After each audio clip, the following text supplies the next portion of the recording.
Have you ever considered choosing holistic care for your pets?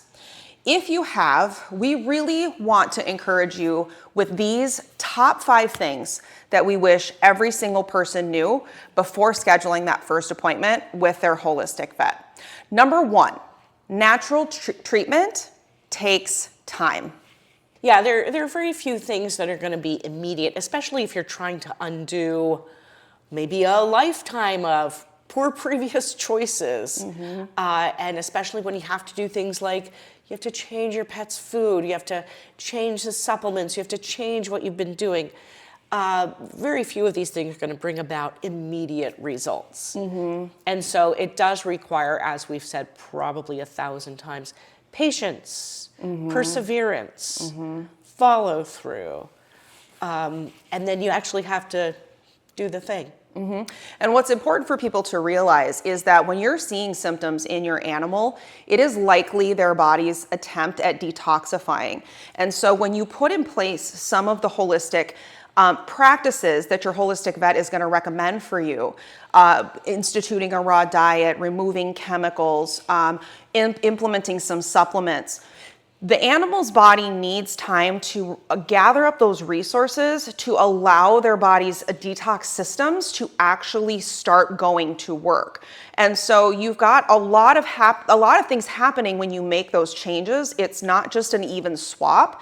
It's giving your animal time to gather those resources, allowing the mechanisms to start working, and then those symptoms that you're seeing, which is actually most likely a detoxification process, they're going to be able to continue and then move through that process, which is ultimately where your healing comes from. So that's number 1, is that it's going to take time, have patience when you're choosing the holistic approach.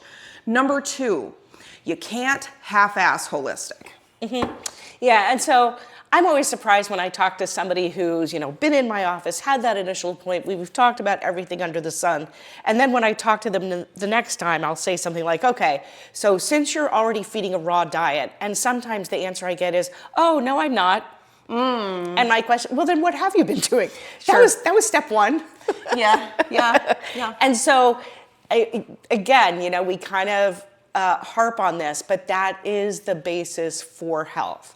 And so if you continue to feed a processed food diet, it will actively work against you. You're not going to get great results. And I know a lot of people say, oh, but Fluffy has to be on this diet, it's a prescription diet, or this is what I can afford, or this is the only thing that I can get at the store near me. And sometimes you have to kind of get out there and make a little bit of an extra effort because you won't get the results that you're looking for. Nothing will do half as much of the work as food will. So really, the idea about what we mean when we say you can't half-ass holistic is you can't you can't just change the diet but keep everything else conventional and then expect to see good results. You need to do the whole thing. You need to get the chemicals out. You need to change your prevention approach. You need to get the diet on board. And that's what holistic vets are here to help teach you to do. Veterinarian and the word doctor actually mean teacher.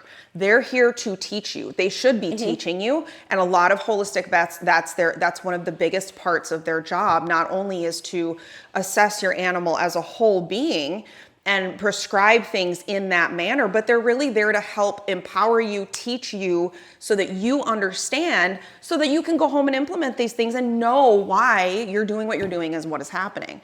So that's number 2. Number 3, go to holistic first. The process of detoxification and through the process of cure, so this is part of Herring's laws of cure, you are likely to see reappearance of symptoms that your pet has had before. And I know for a lot of people this makes them shake in their boots. If they've got a dog who's had a lot of horrible ear infections, the idea that there might be another ear infection makes you shake in your boots. But that is actually the most desired outcome, is that same symptom will arise again to be addressed naturally, to be supported through the detoxification process, rather than applying that Band-Aid and saying, nope, go away again. Because then it's just going to be lurking underneath the surface. But in that case, then if that symptom does come back, or if something else happens, contact your holistic vet first. Rather than going back the conventional route, doing all the drugs, doing all the medications, having that failure again, because then every time you do that, it's like, oh, you just took 2 or 3 steps back, and now you're kind of at the starting line again, and it's going to be tough to feel like you're making any headway. So number 4, we treat from the inside out. And this is something that is very counterintuitive to what people think. If my dog is itching, I need to clean off what's itching. I need to put something on what's itching. But that is not how healing works. That's not where the problem is coming from. The problem is coming from inside the animal. The problem is not on their skin. It's coming from the inside out. So that is where the treatment needs to be done. It needs to be treated from the inside out. So if your dog has chronic ear infections, constantly getting in there and cleaning and doing all the things and then putting stuff in the ear, it's not the ear.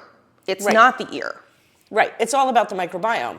And so you always have to address the gut. If, again, like, with holistic medicine, we're looking for long-term resolution. We're looking for success where not only does the symptom not keep happening again, but your dog is actually healthier than they were when you started.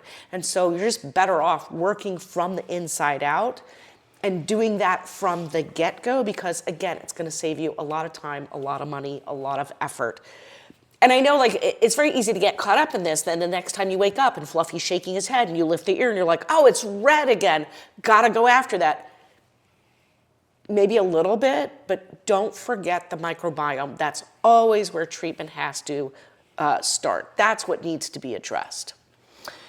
The last one that we're going to bring up, number 5, this is one of the things that hinders success the most. Make sure that you do updates and follow-up appointments. They matter.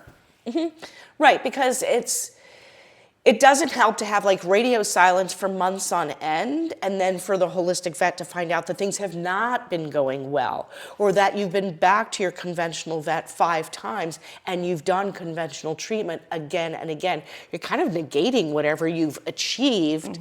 And then I find a lot of times then people get talked out of feeding the better diet. They get talked out of using the supplements.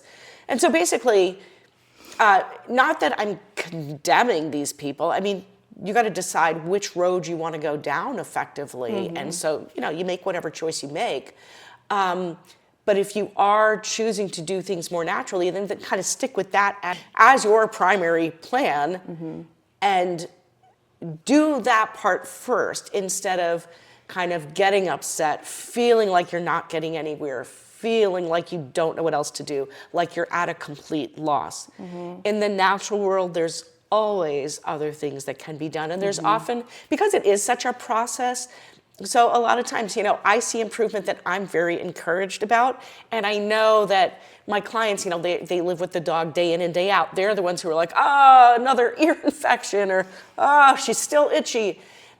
And yet, you know, I see improvement because I've got the benefit of having that little bit of distance, and also having that homeopathic paradigm in my head where I know what I'm looking for to tell me if my patients are getting better or worse. So the punchline is, the overarching messages in these 5 points is that when you want to go the holistic route, you really need to either choose that way or choose conventional.